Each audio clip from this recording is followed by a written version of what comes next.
Finally, in ending this session on responsibility psychology and on negative emotions, there is one final negative emotion which seems to be endemic to our society, and that is the phenomenon of worry.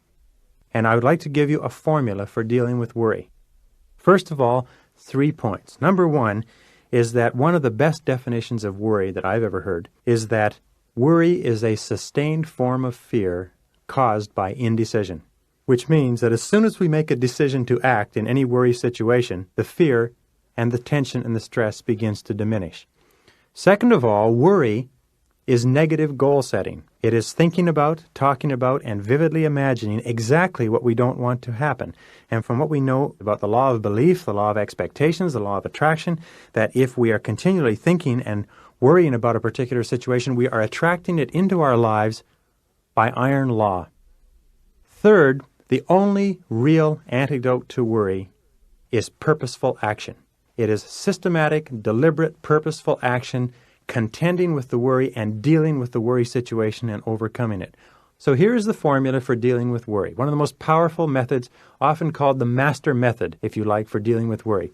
It is, first of all, define very clearly what it is you're worrying about. In almost all cases of worry, especially worry that causes irrational anxiety and uneasiness and insomnia and stress and tension and fatigue, in almost every case, the person has not sat down and clearly written out a description of what it is they're worried about. What is exactly the situation in detail that you're worried about? We find that if you can clearly define what it is you're worried about, you will find the solution almost leaping off the page at you. In medicine, they say that proper diagnosis is half the cure. If we will just take the time to define the worry situation in writing, we'll find in many cases it's resolved. The second step is to ask yourself, what is the worst possible outcome of this situation? What's the worst possible thing that can happen as a result of this worry situation? And then write it out very clearly and unequivocally. Whether it's the loss of your job or the loss of your company or the collapse of your relationship or the ruination of your health, it doesn't matter. Most worry comes from the unwillingness to face what the worst possible situation might be. The instant, however, that we identify what the worst possible situation might be and write it down, all of the stress goes out of the worry situation. I've given this advice to other people and I've used it myself. Take a pad of paper and draw a line right down the center. And on one side, write out a clear description of what you are worried about. On the other side, write out the worst possible solution, the worst possible outcome that could possibly occur. Then go to the second thing you're worried about, write out the second worst possible outcome, and keep doing that until you've completely cleared your mind. Many people who've been unable to sleep have used this method. They sat down, they spent about 15 minutes writing out all of their problems on one side, all of the worst possible outcomes on the other, and by doing that, all the stress just vanishes from the situation. The third step is resolve to accept the worst should it occur. Say to yourself, all right, if this is the worst possible outcome, this is the worst thing that can happen, if it happens, I'll learn to live with it.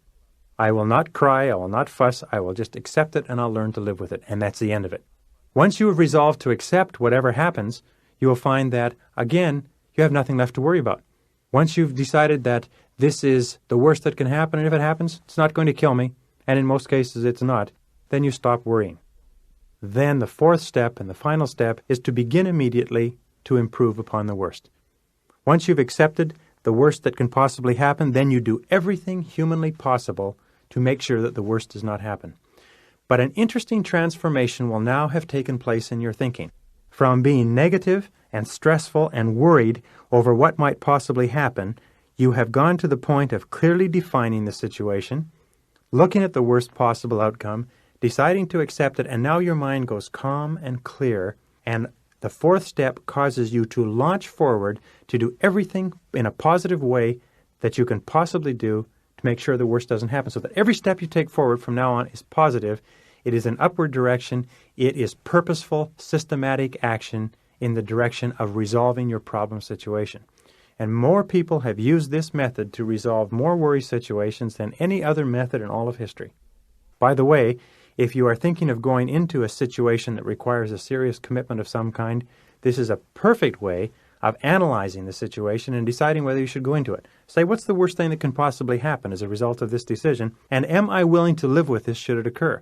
And if you are not, then by all means don't go into it. And if you are, take every step possible to assure that the worst possible outcome does not occur. John Paul Getty, the great billionaire, said that he never worried about a business deal once he went into it. When he went into the business deal, he would go into it after having carefully judged the potential profit of it. He said, but once he was into the business deal, all of his attention was focused on making sure that the worst possible outcome did not occur. If you will use this master method for dealing with worry, if you will learn to forgive everybody early and often, if you will learn to overcome guilt feelings by refusing to be manipulated by guilt, by refusing to blame anybody else, and if you will accept total responsibility for your life, it is possible systematically, step by step, to eliminate negative emotions from your life. And it is only when you eliminate negative emotions that you form a clear launching pad that enables you to reach for the stars.